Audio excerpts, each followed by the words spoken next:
네, 저는 김은택 목사입니다. 대구 예람교회 담임이고요. 이번에는 이 신앙생활이란 무엇인가라는 그런 특강 주제를 부탁을 받아서 이렇게 단위에 서게 됐습니다. 제가 결정한 주제는 아니고요. 몇 개 선택하라고 카톡이 딱 오더라고요. 근데 빨리 하는 사람이 유리합니다. 그래서 그중에 다 어려워요, 주제가. 제일 쉬운 게 신앙생활은 무엇인가라는 주제였습니다. 그래서 제가 그 주제를 얼른 선택해서 제가 이거 하겠습니다. 그렇게 이제 주제를 받고 나서 이 주제에 대해서 어떻게 말씀을 전할까 생각을 하는데 생각해보니까 어려운 거예요. 생각해보면 쉬운데 생각해보면 어려워요. 왜냐하면 신앙생활이라는 것 자체가 우리가 교회 생활하면서 많이 듣잖아요.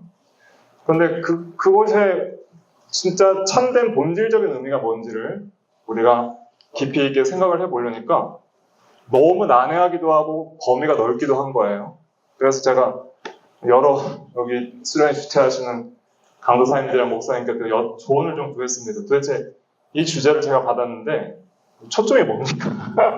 어떤 초점으로 청년들에게 전해야 됩니까? 도대체 청년들이 정말 갈급한 그런 궁금증들이 무엇입니까? 여쭤봐서 어느 정도 가이드라인을 제 나름대로 잡은 것이 이제 교환에 실리게 되었습니다. 그래서 먼저 좀 여쭤볼게요. 신앙생활은 뭐라고 생각하세요? 신앙생활이 뭘까요? 신앙생활. 그냥 편하게 좀 대답을 해주세요. 신앙생활. 네? 믿음으로 생활하는 거. 그렇죠. 믿음으로 생활하는 거. 신앙이 뭐죠? 신앙. 이제 한문인데 신은 무슨 신이에요? 믿을 신이고 앙은 네, 바랄 앙, 악망할 앙. 또 근데 그 앙자에는 제가 그 한자를 찾아보니까 의지하다라는 뜻이 있더라고요. 의지하다. 굉장히 중요한 단어입니다. 그래서 믿음이라는 번역보다는 우리가 신앙이라는 번역들을 많이 선호하는데 굉장히 좋은 번역이라고 저는 생각하는데 그 신앙의 앙자에는 의지하다라는 그런 의미가 있기 때문이에요. 그래서 성경적으로 믿음이나 신앙을 나타내는 단어들이 있는데 대표적으로 구약 성경에는 히브리어로 바타흐라는 단어가 있는데 그 단어는 의지한다는 거예요. 하나님을. 나의 하나님, 나의 구주, 또 나의 생명으로 그 나의 구원자로서 그 하나님을 굳게 의지하고 신뢰하는 것을 신앙이라고 합니다. 그래서 반드시 신앙에는 이제 참된 신앙의 본질에 대해서 살펴보겠지만은 이 의지적 요소가 빠지면 그건 거짓 신앙이에요. 여러분들이 하나님을 믿는다고 할 때에는 반드시 하나님을 절대적으로 의존하는 마음이 있어야 됩니다. 그래서 신앙이라는 것을 정의할 때 보통 절대 의존적 마음 이렇게 정의하시면은 굉장히 탁월한 정의 중에 하나라 이렇게 생각을 할 수가 있습니다. 그럼 신앙 생활은 뭘까요? 신앙은 그렇다면은 생활은 뭐예요? 생활? 살아가면서 활동하는 게 생활이잖아요. 그러니까 쉽게 말하면은 믿음의 삶이라 이렇게 할 수가 있겠죠. 믿음으로 사는 것.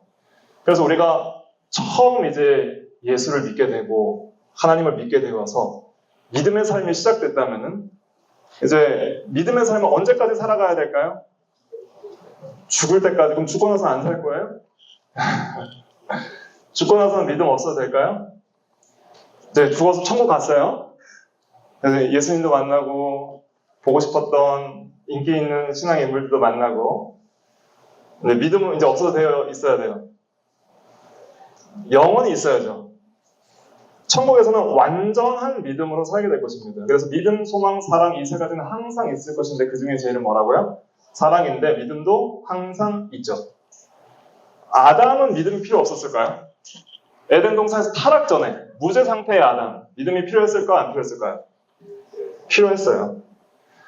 그는 창조주 하나님을 항상 의지하면서 그 하나님과 그의 말씀이 생명인 줄 알고 그걸 붙들고 살았어야 해요. 그런데 선악과를 따먹는 것은 내가 이제는 하나님 안 믿고 살래 라는 독립선언이었습니다. 반역이었고 하나님의 말씀에 대한 반감과 대적과 불신함과 불순종이었죠. 아담은 온전한 믿음으로 하나님만을 바라보며 살았어야 할 도덕적인 하나님의 형상대로 창조된 피조물이었어요. 우리 인간도 똑같아요.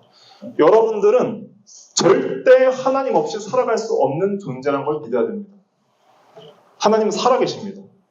보이지 않지만 영으로 계시고, 하나님은 믿음이 필요할까요? 이런 거 생각해 보셨어요? 하나님은 믿음이 필요할까요? 안 필요할까요? 하나님은 믿음이 필요한 대상이 아닙니다. 하나님은 믿어야 할 대상이에요. 하나님은 스스로 계신 분이시고 자존하시는 분이시기 때문에 하나님이 자존하신다는 것은 하나님됨의 대표적인 속성입니다. 하나님이 스스로 계실 수 없다면 다른 누군가를 의지하셔야겠죠. 그럼 또 하나님이 또 다른 누굴 믿어요. 하나님이 믿는 그 대상이 누가 돼야 돼요? 하나님이 돼야겠죠.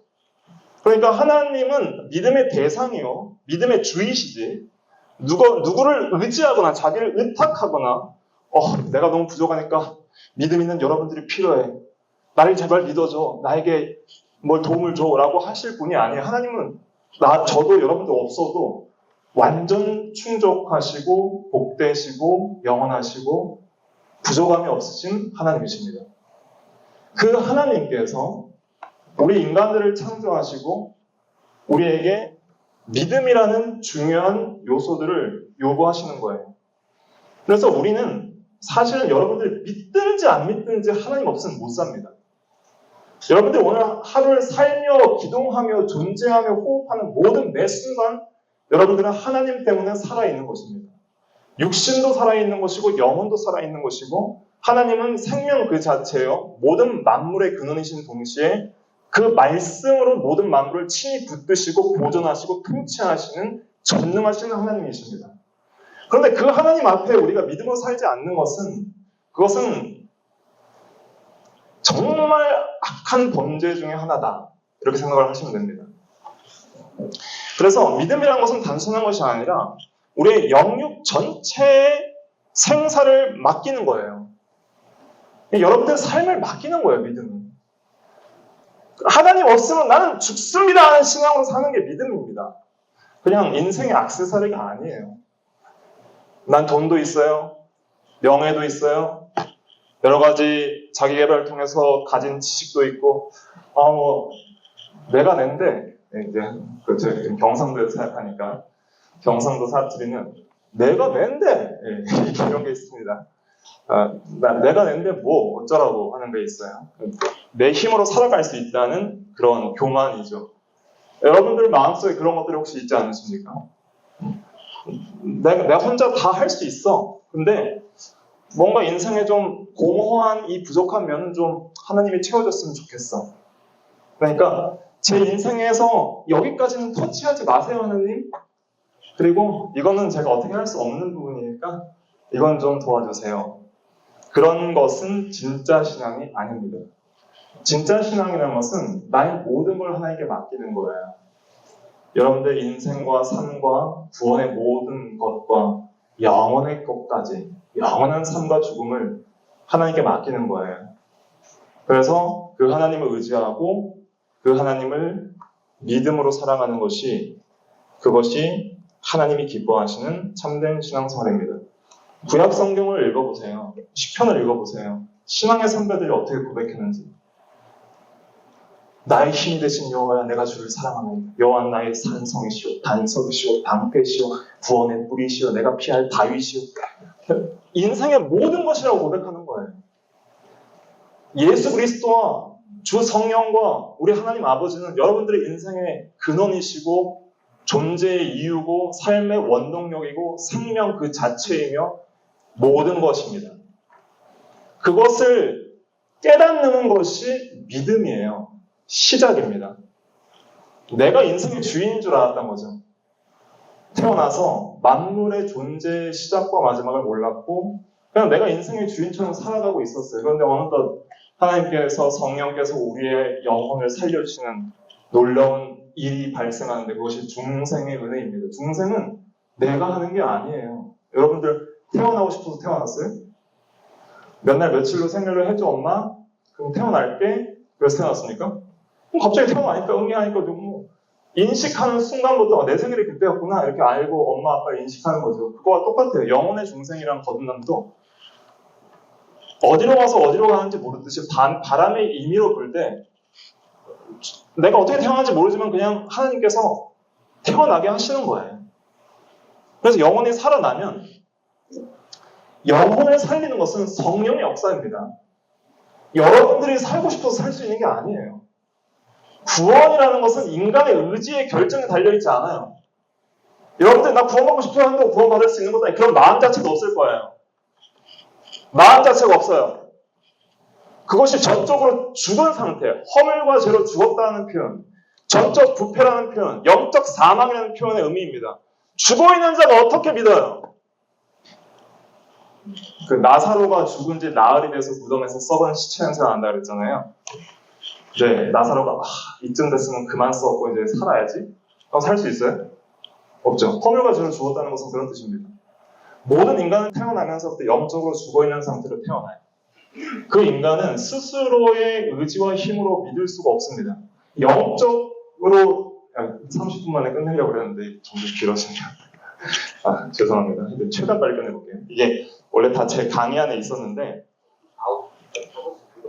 5시 네. 최대한 빨리 끝내겠습니다.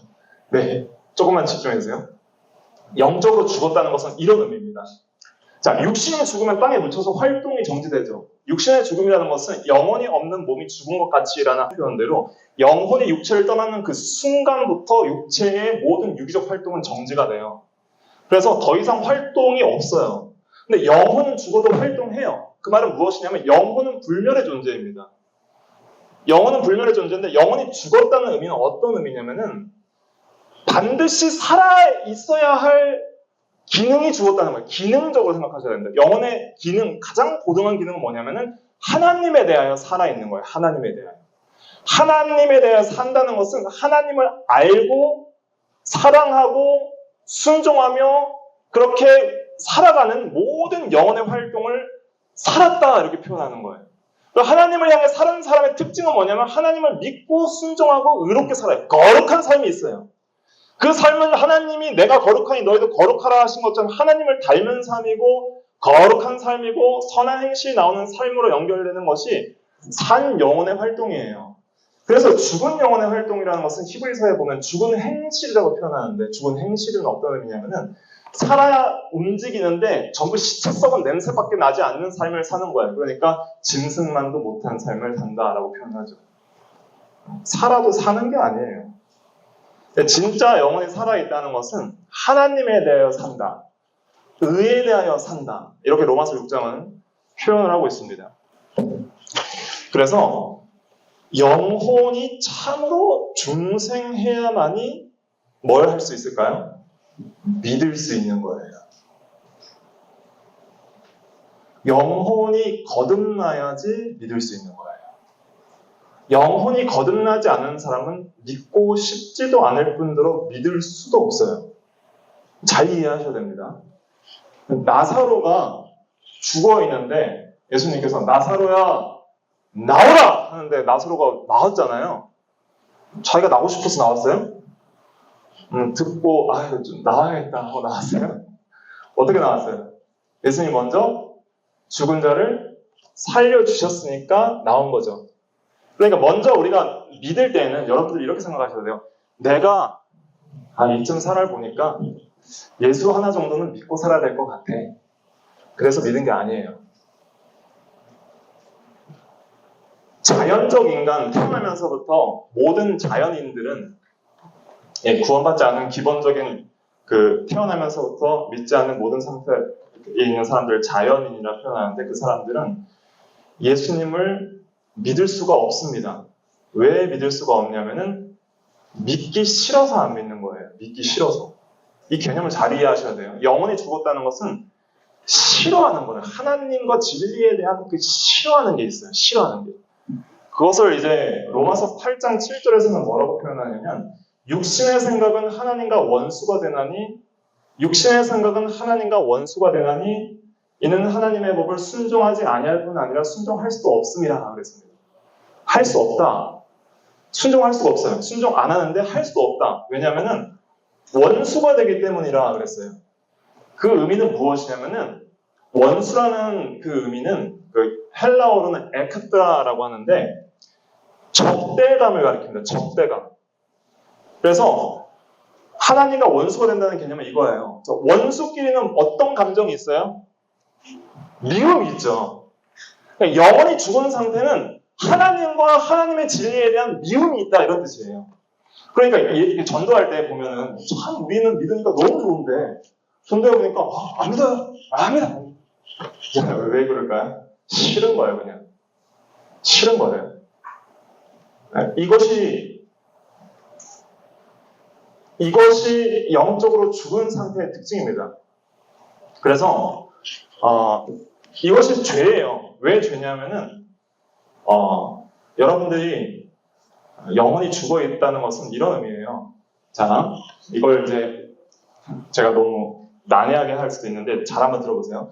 이 영혼이 죽어 있다는 것은 도덕적인 무능력이라고 하는데 도덕적인 무능력. 무능력에도 두 가지가 있어요. 자연적 무능력이 있고 도덕적 무능력이 있어요. 자연적 무능력은 이거예요. 야! 게으르게 누워만 있지 말고 일어나서 일 좀 해. 근데 팔다리 사지가 마비됐어요. 일할 수 있어 없어요? 못하죠. 그건 자연적 무능력이라고 하는 거예요. 그런데 하기 싫어 일을. 게으르게 빠져가지고.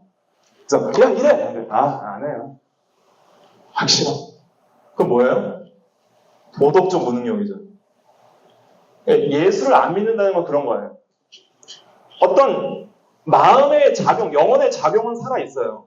살아있는데 예수를 믿고 구원을 받으라 하는데 싫은 거예요. 그냥. 안 믿어 싫어. 그냥 날 믿고 다른 우상을 믿고 돈을 믿지, 나를 믿지, 다른 걸 믿지. 왜 믿어? 다른 걸 믿어요. 안 믿는 사람들 보세요. 다른 거 잘 믿어요. 돈도 잘 벌어가죠.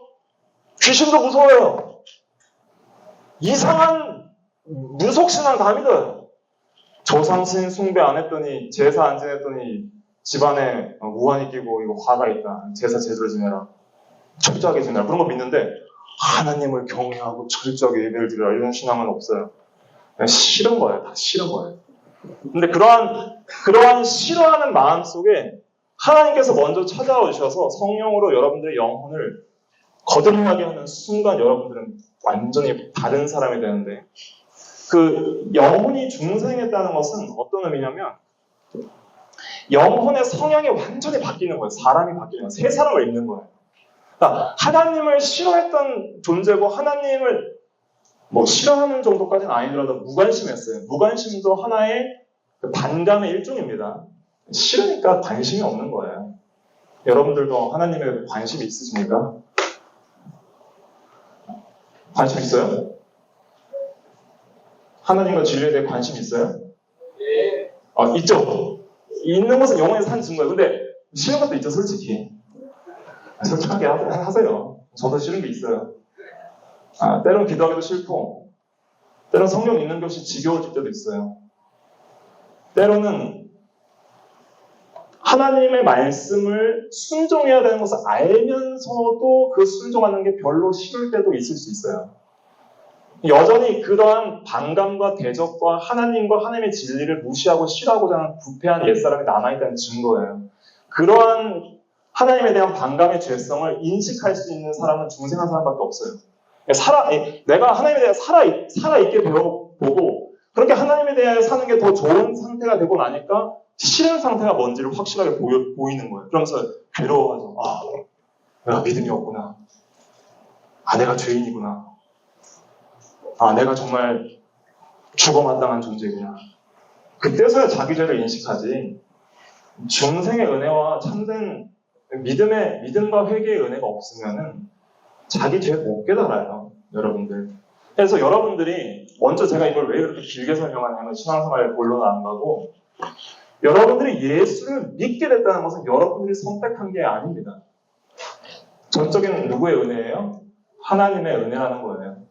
하나님께서 믿을 수 있는 영혼의 주도적 성향을 바꿔버렸어요. 주 성향이 바뀌었어요. 전에는 하나님을 미워했는데 이제는 하나님을 알고 사랑하기를 원하고 순종하기를 원해요. 그래서 수련회 온 거 아니에요? 등 떠밀려 왔어요? 그래도 등 떠밀려 왔어도 안 떠밀려 오는 것보다 오는 게 낫다고 결정한 거는 이게 더 좋았다는 거예요.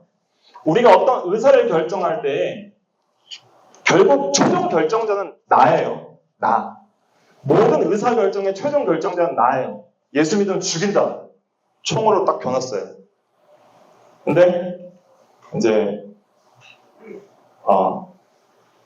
믿는다고 할까 말린다고 할까 하다가 그래도 믿는다고 하자. 믿는다고 할 때에는 죽는 것보다는 믿는다고 고백하는 게 더 좋을 때 그렇게 결정하는 거고, 그리고 죽인다고 할 때 내가 믿기는 믿지만은 그 순간만큼 내가 안 믿는다고 해야 살 것 같으니까 그게 더 좋아서 결정을 하는 거야. 안 믿는다고. 그러니까 여러분들이 어떤 외압과 강압이 있든지 결국은 최종적인 의사결정은 내가 한다는 걸 깨달아야 돼. 내가 한다.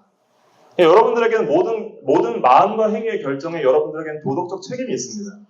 그래서 예수님을 믿는 것도 결국은 내가 믿는 건데, 근데 이게 신비해요. 내가 믿는 건데 하나님께서 믿을 수 있는 마음을 주시는 거예요. 그래서 믿음은 하나님의 선물이고 은혜입니다. 에베소서 2장 8절 한번 읽어볼까요? 거기 나와 있는데, 에베소서 2장 8절 6페이지에 시작. 너희는 그 은혜에 의하여 믿음으로 말미암아 구원을 받았으니 이것은 너희에게서 난 것이 아니요 하나님의 선물이라. 네. 믿음은 우리에게서 난 것이 아니라 그랬죠. 우리가 믿고 싶어서 믿은 게 아니라 하나님께서 믿도록 하셔서 믿는 거예요. 그래서 첫째가 하나님의 은혜인데, 근데 믿는 건 내가 믿어요? 하나님 믿어요? 아리송해요? 믿는 건 내가 믿어요? 하나님 믿어요? 내가 믿는 거예요. 내가 믿어요. 여러분들이 마치 그냥 내가 믿은 것처럼 믿어요. 믿는데, 근데 이것이 신비인 게 하나님께서 정말 자원하는 마음으로 나의 의지를 침해하거나 강압하지 않고 정말 내가 원해서 믿는 것처럼 믿도록 하는 그것이 믿음입니다.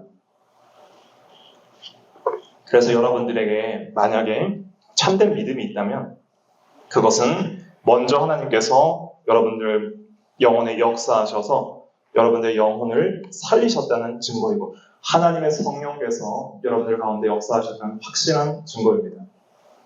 그래서 그 믿음을 과소평가하지 말라고 말씀드리는 거예요. 여러분들 믿게 된 것을 과소평가하지 말라. 그 믿음을 최초로 시작하게 하신 분은 하나님이십니다. 하나님이 시작하셨기 때문에 믿음으로 살아갈 수 있도록 우리를 인도하실 거예요. 그래서 더욱더 믿음으로 우리가 살기를 힘써야 되는데, 우리가 로마서 1장 17절 같이 읽어볼까요? 시작. 복음에는 하나님의 의가 나타나서 믿음으로 믿음에 이르게 하나니 기록된 바 오직 의인은 믿음으로 말미암아 살리라 함과 같으니라. 네, 다 설명할 수는 없고 여기 보면 믿음으로 믿음에 이르게 하나니 이랬죠. 이것은 이병규 목사님은 어린 믿음에서 장성한 믿음으로 이렇게 해석했고요. 마틴 루터 목사님은 그 친위적 믿음에서 이제 성화적 믿음으로, 좀 성장하는 믿음으로 그렇게 봤어요. 그래서 믿음에서 믿음에 이른다는 것은 믿음의 자라남을 가리키는 거예요. 믿음의 성장. 그래서 처음 믿기 시작할 때부터 우리는 반드시 믿음이 자라나야 됩니다. 어떻게 해요? 믿음으로 살아가면서. 오직 의인은 믿음으로 말미암아 살리라 그랬잖아요. 이 말의 의미는 뭐냐면은 한 번 믿고 끝난다는 것이 아닙니다.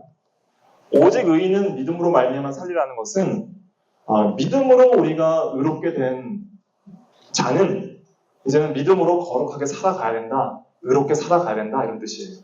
자, 예수님은 한 번 믿으면 끝나요? 아니면 영원히 믿어야 돼요? 예?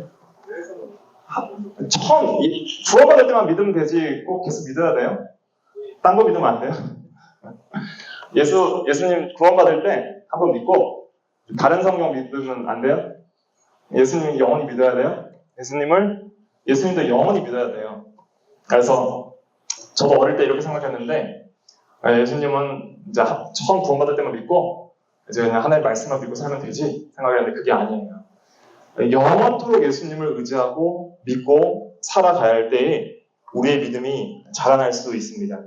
그래서 사도 바울은 갈라디아서 2장 20절에 이렇게 말을 했어요. 7페이지 볼까요? 7페이지 신뢰 부분에 인용한 성경 구절 있잖아요. 갈라디아서 2장 20절 같이 한번 읽어볼게요. 시작. 내가 그리스도와 함께 십자가에 못 박혔나니 그런즉 이제는 내가 사는 것이 아니요 오직 내 안에 그리스도께서 사시는 것이라. 이제 내가 육체 가운데 사는 것은 나를 사랑하사 나를 위하여 자기 자신을 버리신 하나님의 아들을 믿는 믿음 안에서 사는 것이라. 네.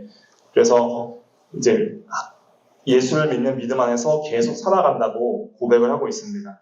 이 말씀도 자세하게 강해를 해야 되는데 시간 관계상 일단은 좀 넘어가고요. 이제 중요한 본론으로 들어가야 되는데 먼저는 웨스트민스터 신앙고백서 14장 구원하는 믿음에 대하여 6페이지 박스 1항 읽어볼게요. 시작. 믿음의 은혜로 말미암아 택자들은 믿어 영혼을 구원할 데 이를 수 있는데 그 믿음의 은혜는 그 마음 안에서 그리스도의 영이 역사하신 것이며 통상적으로 말씀 사역에 의하여 일으켜진다. 또한 말씀 사역과 성례 집행과 기도에 의하여 믿음의 은혜는 증가되고 강화된다. 네, 믿음은 그리스도의 영이 역사하신 거라고 그랬어요. 성령의 역사로 말미암아 믿음이 일으켜지는데 특별히 그 믿음을 성령께서 일으키실 때 처음으로 믿음을 일으키실 때 사용하시는 은혜의 수단이라 표현하는데 도구가 무엇이냐면 말씀이에요. 말씀. 다른 거 빼고 오직 말씀. 말씀을 통해 믿음을 일으키세요. 그리고 이제는 그 믿음이 일어난 이후에는 이 믿음이 점점 자라나야 되겠죠. 믿음에서 믿음에 이르러야겠죠. 그럼 그 믿음을 강화하는 은혜의 수단들이 세 가지가 있어요. 통상적으로 세 가지 따라볼까요? 말씀, 성례, 기도. 외우세요. 말씀, 성례, 기도. 믿음이 처음 일으켜지는 은혜의 수단은 단 한 가지 뭐예요? 따라볼까요? 말씀. 그 다음에 일으켜진 이후에 강화하는 수단 세 가지. 말씀, 성례, 기도. 이거 없으면 안 자라납니다. 여러분들이 딴 걸로 믿음이 자라는 거 없어요. 지속적으로 말씀을 들어야 됩니다. 성례도 하나의 말씀이에요. 어거스틴은 보이는 말씀이다 했는데 그 성례를 통해서 우리가 진리의 말씀을 보고 느끼고 감각적으로 더 확신할 수 있게 하나님께서 우리에게 연약한 믿음을 강화시키기 위해 주신 은혜의 수단이에요. 그러니까 말씀, 성례 합쳐서 말씀, 기도, 말씀, 기도 이거 없이는 절대 믿음이 자라날 수 없다. 열심히 수련회 모여서 여러분들이 교제 많이 해도 그 가운데 성령 안에서 주시는 믿음을 강화시키는 말씀과 기도가 없으면 안 자라나요. 여러분들 모든 대화 속에 믿음 안에서 말씀과 기도의 나눔이 반드시 본질적으로 있어야 됩니다. 그것이 성도의 교제의 핵심 중에 하나예요. 그리고 여러분들이 말씀을 사모해야 됩니다. 말씀 없이는 절대 믿음이 자라나지 않습니다. 성경 잘 보십니까? 성경 사모해요? 성경을 나는 너무 사랑한다. 한번 손 들어보실까요? 성경을 사랑해서 네네 들으세요. 성경을 왜 읽기 싫은지 아세요? 영화는 2시간 금방 가죠. 드라마는 저는 군대 있을 때 잠깐 휴가 나왔을 때 2편의 드라마를 2배속으로 해서 다 봤어요. 16화인데 32화짜리를 밤새서 다 봤어요. 가능하더라고요. 그 사람이. 2배속으로 보니까 뭔 말인지 몰라. 못 알아듣니까 자막한테 켜서 봤어요. 근데 기도는 그렇게 못하죠. 왜 그런 줄 아세요? 싫으니까. 내가 좋아하는 건 내가 하고 싶어요. 근데 싫으니까 안 하는 거예요. 싫으니까. 그게 도덕적 무능력이에요. 아까 말씀드렸어요. 말씀 지겨운 거예요. 싫어. 졸려. 근데 말씀 여러분 사랑해요? 안 사랑해요? 사랑하죠. 신기하죠. 사랑한다는 것은 영원히 중생했다는 뜻이에요. 원래 말씀을 더 사랑하길 원해요. 나는 원하는데 안 되는 게 그게 이제 부패한 성품에 남아있다는 뜻이고. 그래서 이 말씀을 계속적으로 힘들어도 계속 해야 돼요. 자, 건강해지려면 뭘 잘해야 돼요? 운동을 잘해야 되고 또 뭐 잘 먹어야 돼요? 밥 잘 먹고 또 뭐 잘 자야 돼요? 잠 잘 자고 숨 잘 쉬고 하면 건강해져요. 그쵸? 근데 말씀은 영혼에 뭐예요? 양식이잖아요. 근데 먹기 싫다고 안 먹으면 되는데요? 안 돼요. 우겨우겨 먹으세요. 하나님을 사모하는 마음으로 먹으세요. 그러면 언젠가 여러분들은 놀라운 성령의 역사로 말미암아 내가 인식하지 못하는 순간 자라나 있을 것입니다. 밥 매일 잘 먹는다고 뭐 괄목할 만한 여러분들의 몸의 변화가 당장 안 보이잖아요. 하지만 계속적으로 잘 먹고 건강하고 규칙적인 생활을 하면 어느 순간 건강해져 있듯이 여러분들이 말씀을 사모하고 배우기를 힘쓰려고 하다 보면은 자연스럽게 믿음은 자라나게 되어 있어요. 그리고 그 단순히 말씀으로만 자라나지 않고 기도를 통해서 성령의 은혜 주심을 경험해야 됩니다. 기도를 통해서 하나님의 능력 주심을 경험해야 됩니다. 기도를 통해서 어떤 것을 힘입냐면은 싫은 것을 좋아하게 만드세요, 하나님. 기도하기 전에는 진짜 싫었거든요. 기도하고 나니까 좋아졌어요. 말씀 보고 싶네? 그럼 말씀 봐야 돼, 안 봐야 돼? 봐야죠. 다음에 또 보자 하면은 또 그게 또 떨어질 거예요.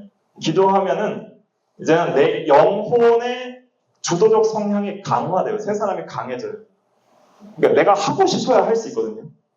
그러니까 더 좋은 걸 하고 싶어야 가능해요. 결국 결정은 여러분들이 하는 거예요. 근데 내가 왜 믿음이 없냐면은 싫으니까 안 하는 거라니까요. 솔직하게 인정하세요. 내가 싫어서 안 하는 거예요. 제가 아무리 여러분들에게 말씀을 읽고 기도하세요 해도 소용없어요. 여러분들이 그냥 그렇게 목사님이니까 그렇게 하고 나는 싫으니까 안 해. 이러면 못해요. 뭐 억지로 어떻게 시키겠어요. 그래서 제가 총을 들고 말씀 읽어. 안 읽으면 쏜다 하더라도 여러분들은 최종적 결정은 누가 해요? 내가 하는 거예요. 내가. 읽는 척은 할 수 있겠죠. 그래도 읽기 싫으면 안 읽는 거예요. 마귀들이 그렇거든요. 마귀는 지옥 갈 줄 알아요. 근데 내가 지옥에서 영원히 죽을지언정 하나님을 대적하겠다. 이게 마귀 속성이에요. 무섭죠. 이게 우리 속성이에요. 우리 구원받기 전에 우리의 본성이 마귀의 자식이기 때문에 그게 우리 속성이고 구원받은 이후에 남아있는 부패한 성품도 옛사람도 그거예요. 싫으니까 안 하는 거, 싫으니까. 근데 그 싫은 거를 좋아서 자원하여 할 수 있게 하는 그 놀라운 역사를 하시는 분이 성령 하나님의 사역이에요. 그런 사역을 여러분들이 사모하셔야 돼요. 그런 사역을 힘입으려면 말씀 읽고 기도해야 돼요. 왜 해야 되는지 모르니까 안 하는 거예요. 왜 해야 되는지. 재미가 없으니까 안 하죠. 재미없다고 안 하면 여러분들 영혼은 아사 상태가 될 거예요. 하나님 없어도 괜찮아 하는 그런 상태가 되겠죠. 전된 신앙에 이어서 세 가지만 빨리 하고 마칠게요. 자, 그래서 우리는 참된 신앙에는 반드시 세 가지 요소가 있어야 됩니다. 진짜 신앙은. 세 가지 요소는 뭐냐면은 따라해볼까요? 지식, 동의, 신뢰. 지식, 동의, 신뢰. 이 세 가지가 없으면 진짜 신앙이 아니에요. 첫째, 지적인 요소는 성경에 근거합니다. 오직 성경, 모든 성경을 믿는 거예요. 로마서 10장 17절 같이 읽어볼게요. 시작. 그러므로 믿음은 들음에서 나며 들음은 그리스도의 말씀으로 말미암아 되니라. 믿음은 말씀으로 말미암는다. 믿음의 대상이 있어야 돼요. 여러분들은 무엇을 믿습니까? 물어보면 전 이걸 믿습니다. 다들 성경을 믿는다 그러죠. 그러면 여러분들 믿는 하나님은 누구십니까? 이렇게 물어보면 하나님은 이러이러이러한 분입니다. 말씀을 할 수 있어야 돼요. 하나님은 자존하시고 삼위일체이시며 영이시며 독립불변 자존 단일 지혜 지식 선의 거룩사랑 지신 능력에 무한 영원 불변하십니다. 그 하나님이 남의 하나님이 아니라 나의 하나님입니다. 나를 창조하시고 나를 구속하셨습니다. 그 하나님 중에 제2위 성자 하나님께서 인성을 취하셔서 우리의 죄를 대하시 날 죽으셨다가 다시 사셨습니다. 난 그 예수를 나의 구주로 영접하고 믿습니다. 신앙이라는 것은 먼저 신앙에 대한 대상에 대한 확실하고 참된 지식이 필요합니다. 내가 뭘 믿는다고 할 때 믿으면 되지 뭐 믿음의 내용이 뭔 상관이야 라고 생각하시면 안 돼요. 그건 맹종이에요. 맹종. 미신이에요. 하나님을 믿을 때에는 하나님이 누구시는지에 대한 정확한 지식이 필요합니다. 그런데 그 지식은 어디에 기록되어 있어요? 성경에 기록되어 있어요. 그러면 자연스럽게 하나님을 사랑하고자 한다면 성경을 보게 되어 있어요. 동기가 중요해요. 하나님을 사랑하는 사람은 성경을 사랑할 수밖에 없어요. 그것은 하나님에 대한 말씀이고 하나님 자신에 대한 계시이기 때문에. 그렇게 성경을 계속 읽다 보면은 깨닫다 보면은 하나님에 대한 존재 인식이 생깁니다. 그래서 믿음으로 말미암아 믿음이 없이는 기쁘시게 못하니 하나님께 나아가는 데는 반드시 그가 뭐 하신 걸 믿어야 된다 그랬어요? 그가 계신 걸 믿습니다. 아, 하나님이 진짜 살아계시구나. 여러분은 하나님에 대한 신존재 의식이 있으세요? 매일의 삶 가운데, 저는 매일의 삶을 말합니다. 여러분들 매일의 삶 가운데 하나님이 살아계신다. 하나님이 나와 함께 하신다. 나는 하나님 앞에 서 있는 이성적 도덕적 피조물이다. 그 하나님으로 말미암아 나는 존재하고 기동하고 산다. 그런 하나님의 존재 인식이 있어야 됩니다. 그게 믿음이에요.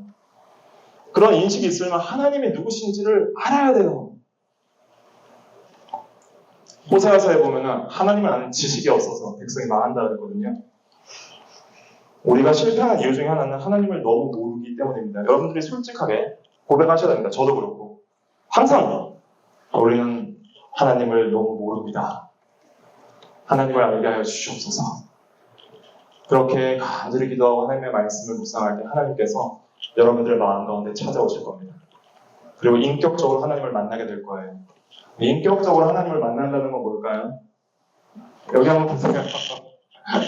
인격적으로 하나님을 만난다는 게 무슨 뜻일까요? 막 황홀비에 빠져서 신비천을 환상을 보고 막 방언을 하고 이상을 보고 벽속에 내려오고 그럴까요? 인격적으로 하나님을 만난다는 것은 저와 여러분들이 지금 만나는 것 같은 거예요. 저를 처음 만난 사람도 있고 본 사람도 있겠지만은 저랑 만나서 어느 정도 지금 조금 일반적이긴 하지만 저와 어떤 인격적인 교제를 하고 있잖아요. 인격적으로 만난다는 것은 인격과 인격이 서로 만나서 교제하고 지식적으로 알고 감정적으로 좋아하고 사랑하고 의지적으로 그 사람을 신뢰하고 또 그 사람을 사랑하고 순종하고 하는 그런 모든 과정을 인격적인 만남이라고 하는 거예요. 그래서 여러분이 하나님을 알게 되고 사랑하게 되고 순종하고 의지하게 되는 것은 인격적으로 만났다는 뜻입니다. 나는 인격적으로 못 만난 것 같아. 너무 그렇게 자기의 믿음을 자학하지 마시고 여러분들 부족하더라도 알고 사랑하고 의지하고 순종하는 영혼의 경향성이 있다면 인격적으로 만난 거예요. 그래서 이 지식은 단순한 어떤 지적인 어떤 그냥 단순 지식이 아니라 사실 구원은 참된 신앙의 지적 요소는 경험적인 인격과 인격이 만나서 진리 안에서 경험하는 경험적 지식을 가리키는 거예요. 진리는 반드시 경험돼야 됩니다. 여러분의 삶 가운데서. 그것이 진짜 살아있는 하나님의 말씀이며 그것을 믿는 자 가운데 하나님이 말씀대로 역사하시고 이루시는 것을 경험해야 되는 것이죠. 경험. 그 다음에 믿음은 지적인 요소가 있고 둘째는 동의하는 면이 있어요. 지식은 알지만 동의 안 하는 사람도 있어요. 말씀은 가르쳐줬지만 나 그거 동의 안 해. 동의 안 해. 안 믿어. 이렇게 하는 사람들도 있지만은 마귀는 동의해요. 마귀도 하나님 믿어요. 그리고 동의도 해요. 야고보서 2장 19절 한번 같이 읽어볼까요? 시작. 내가 하나님은 한 분이신 줄을 믿느냐? 잘하는도다 귀신들도 믿고 떠드니라. 예. 마귀도 하나님을 알아요. 그리고 하나님이 살아계신 것도 알고 한 분이신 줄 알고 자기들을 심판하여서 영원한 지옥에 형벌하실 것도 알아요. 그리고 믿고 떨어요. 근데 동의는 하지만은 하나님을 신뢰하진 않아요. 그분을 의지하지 않아요. 그분을 사랑하지 않아요. 그분을 순종하지 않아요. 이것이 마귀의 믿음입니다. 여러분들이 저 하나님 믿는데요 하면서 순종하지 않는 것, 마귀의 믿음과 같은 것이죠. 동의는 하지만은 하나님에 대하여 반감과 대적을 가지고 있는 것, 마귀의 믿음과 같은 거예요. 진짜 믿음은 뭐냐? 진짜 믿음은 한번 따라해 보실까요? 개인적인 굳은 신뢰. 네. 크게 해보세요. 이제 다 끝났어요. 개인적인 굳은 신뢰. 굳은 신뢰인데 개인적으로 굳게 믿는 거예요. 이게 되게 중요한데 참된 신앙이라는 것은 복음 진리에 나타난 지식을 알고 동의할 뿐 아니라 그 지식이 가리키는 바 그 하나님과 우리 주 예수 그리스도를 나의 구주로 나의 하나님으로 내가 영접하고 나의 하나님으로 굳게 의지하고 신뢰하는 거예요. 개인적 신앙입니다. 개인적 신앙. 신앙은 개인적인 거예요. 예를 들어볼까요? 어려울 수 있으니까. 이게 이제 개혁파 교리에서 이렇게 지식, 동의, 신뢰로 구분하는데 좀 쉽게 말씀드릴게요. 자, 여러분들 하나님은 사랑이시다 믿으십니까? 아멘이죠. 그럼 그게 개인적인 신앙에 달리면 어떻게 해야 돼요? 그게 개인적인 신앙이 되려면 어떻게 믿어야 돼요? 하나님이 나를 사랑하신다. 그 사랑이신 하나님께서 나를 사랑하신다. 저도 주님만을 사랑하겠습니다. 이것이 개인적 신뢰예요. 예수 그리스도께서 죄인을 위하여 십자가에 못 박혀 죽으신다. 동의하세요? 네. 그럼 개인적으로 신뢰하려면 어떻게 해야 돼요? 많은 사람들을 위해서 죽으셨지만은 택자를 위해서 죽었죠. 마치 믿을 때는 오직 나만을 위해서 죽는 것처럼 믿는 거예요. 나만을 위해서. 십자가에 달리셨을 때 나의 죄를 위해서 성자 하나님께서 사람의 육신을 인성을 취하셔서 나를 위하여 죽으심을 내가 굳게 믿습니다. 이게 개인적 신뢰예요. 나의 구주로 나를 위해 죽으신, 나의 죄를 위하여 죽으신, 나를 구원하실 수 있는 유일한 구세주로, 나만의 구세주로 그렇게 굳게 믿는 것이 개인적 신뢰예요. 다른 사람뿐 아니라 나를 위하여. 여러분들이 여러 가지 믿음을 갖고 있을 수 있어요. 다니엘의 신앙 너무 아름다워요. 요셉의 신앙 너무 좋아요. 아브라함의 신앙 너무 본받고 싶어요. 근데 여러분들의 신앙은요? 하나님께서 보시는 것은 여러분들의 신앙이에요. 개인적 신앙, 저의 신앙, 여러분들 각자의 신앙, 각자가 어떻게 하나님을 믿고 신뢰하는지를 보시는 거예요.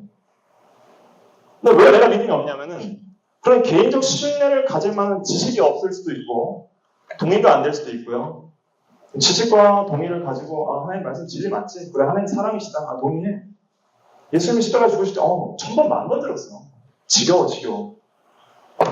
근데 여러분들 삶 가운데 하나님이 없어요. 여러분들 삶 가운데 예수 그리스도가 없어요. 여러분들 말씀 가운데 그리스도를 의지하는 면이 없고 여러분들 기도 가운데 그리스도를 의지하는 마음이 없어요. 예수 그리스도를 매일 기도를 이름으로 기도하지만 그리스도를 힘있는 그런 마음은 없어요. 마음에 예수가 없어요. 여러분의 삶 가운데 하나님이 안 계세요. 그러면은 그것은 개인적 신뢰가 아닙니다. 다른 사람의 하나님이겠죠. 에베소서 3장 17절에 이런 말씀이 있습니다. 그리스도께서 믿음으로 말미암아 한번 따라해보실까요? 믿음으로 말미암아 그리스도께서 너희 마음에 계시게 하시었고 믿는다는 것은 예수님을 내 마음에 계시게 하는 거예요. 주님만이 나의 생명입니다. 주님만이 나의 힘입니다. 나는 부활이요 생명이 나를 믿는 자 죽어서였고 그리고 살아서 나를 믿는 자 영원히 죽지 아니하리라. 내가 믿느냐? 아멘. 네, 믿습니다. 주님만이 나의 생명입니다. 주님만이 나의 기쁨입니다. 주님만이 나의 모든 것입니다. 나의 모든 인생은 주님께 달려 있습니다. 나를 죄와 사망에서 구하신 주님, 나의 평생 이제는 주님만을 의지하며 나를 사랑하사 나를 위하여 자신을 내어주신 하나님의 아들을 믿는 믿음 안에서 살아가겠습니다. 주님, 나에게 믿음을 주시옵소서. 매일 마음 가운데 주님을 떠납니다. 그러면서 나는 항상 죄를 짓습니다. 더 이상 이렇게 살고 싶지 않습니다. 이게 믿음이에요. 나 주님만을 의지합니다. 주님 나를 붙드소서. 주님 나를 붙드소서. 주님 나를 붙드소서.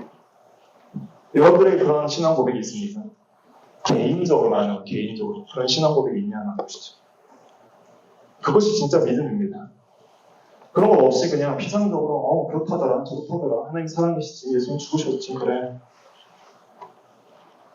그게 나랑 무슨 상관입니까? 여러분들에게 무슨 능력이 있습니까? 여러분들 삶을 어떻게 변화시킬 겁니까? 어차피 인생을 여러분 마음대로 안 돼요. 사람의 마음에 자기의 길을 계획할지라도 그 걸음을 인도하시는 이는 누구예요? 여호와니라. 여러분들 생사화복과 삶과 죽음과 모든 인생은 하나님께 달려 있습니다. 그것을 인식하고 그것을 의지하는 게 믿음이에요. 그 믿음이 자라나기 위해서는 뭘 해야 돼요? 세 가지 따라볼까요? 세 가지 뭐예요? 믿음이 성장하려면 세 가지 뭐예요? 말씀 성례 기도, 그죠? 말씀 성례 기도. 그걸 사모하시기 바랍니다. 제가 오늘 긴장가 되게 많은데 시간이 다 나서 여기까지 할게요. 그래서 잘못된 믿음도 알아야 되고 또 믿음이라는 것은 성경에서 어떻게 표현되는지도 알아야 되는데 제가 이거 풀 텍스트를 원래 교환으로 나눠주려고 했는데 이게 되게 너무 많아가지고 못 읽는다고 읽어보시려고 나눠주려고 했는데 못 읽는다 그러니까 필요하면 나중에 제가 PDF로 보내드리도록 하겠습니다. 아무튼 제가 사모하는 것이 믿음이 자라나는 거고 여러분들도 믿음이 자라나기를 간절히 사모합니다. 여러분들의 인생 가운데 진리와 성령 안에서, 기도 안에서 하나님을 많이 만나시길 바라고, 그 하나님을 더욱더 의지해서 여러분들의 믿음이 자라나서 정말 하나님 안에서 얻는 놀라운 구원의 은혜와 복이 여러분들의 삶 가운데 넘치기를 간절히 바랍니다. 기도하겠습니다. 거룩하신 하나님 감사합니다. 우리는 하나님을 믿을 수 없는, 전적으로 부패하고 영적으로 죽어있고 하나님과 원수되어서 반감과 대적으로 하나님을 싫어하는 무능력한 상태에 있었던 죄인들이었는데, 하나님께서 먼저 우리를 사랑하셔서 찾아오시고 성령으로 거듭나게 하사 진리를 믿게 하심을 진실로 감사를 드립니다. 그러나 우리는 아직도 옛사람이 남아있어서 하나님을 싫어합니다. 말씀도 기도도 싫어합니다. 이 악한 옛사람과 반감과 대적의 부패성들을 성령께서 말씀으로 죽여주시옵소서. 그리스도와 함께 정과 열심을 십자가에 못 박게 하시고 옛사람이 죽어지게 하시고 새 사람이 살아서 정말 자원하는 마음과 사랑하는 마음으로 하나님을 굳게 신뢰하고 나의 구주로, 나의 생명으로, 나의 능력으로, 나의 기쁨으로 오직 하나님만을 바라보며 그 신앙으로 더욱더 자라고 성장할 수 있도록 우리의 믿음을 붙들어 주시옵소서. 믿음으로 말미암아 그리스도께서 우리 마음 가운데 계시게 하여 주시옵소서. 말씀과 성령과 기도를 통해서 우리의 믿음이 자라나게 하시고, 아직 믿음이 없는 자들에게 중생의 은혜와 회심의 은혜와 진리 안에서 거듭나 새 사람 되어 믿음으로 살아갈 수 있는 놀라운 은혜들을 부어 주시옵소서. 실론의 모든 기간 동안 하나님께서 함께 하시고 지켜주시고 보호하시고 은혜와 믿음을 더하여 주시옵소서. 우리 주 예수 그리스도의 이름으로 기도하옵나이다. 아멘.